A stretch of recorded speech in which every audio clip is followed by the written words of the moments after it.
In this lecture, we will be solving one problem related to time shifting of discrete time signal.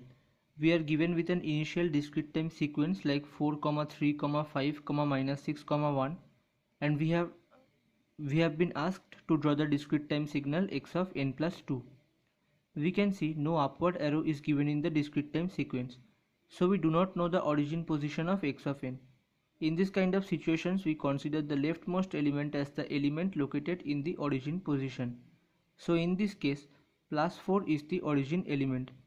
Later on, we again draw the discrete time sequence x of n with the positions marked, like at 0th sample the amplitude value is plus 4, at first sample the amplitude value is 3, at second sample the amplitude value is 5, at third sample the amplitude value is -6, and at fourth sample the amplitude value is 1.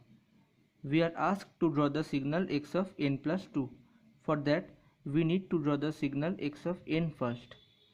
Standard form of shifting of a discrete time signal is x of n minus k. If k is positive, signal will be right shifted. If k is negative, the signal will be left shifted. X of n plus 2 can be written like x of n of minus 2. So comparing with the standard form of shifting of a discrete time signal, we see that the value of k is -2, which every one of us know is a negative value. So x of n plus 2 will be a left shifted signal of x of n by 2 units. And here is the diagram of x of n, that is the x of n discrete time signal.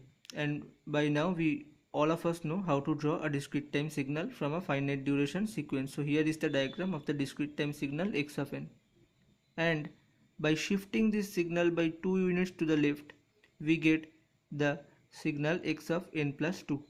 And here is the diagram of the discrete time signal x of n plus 2.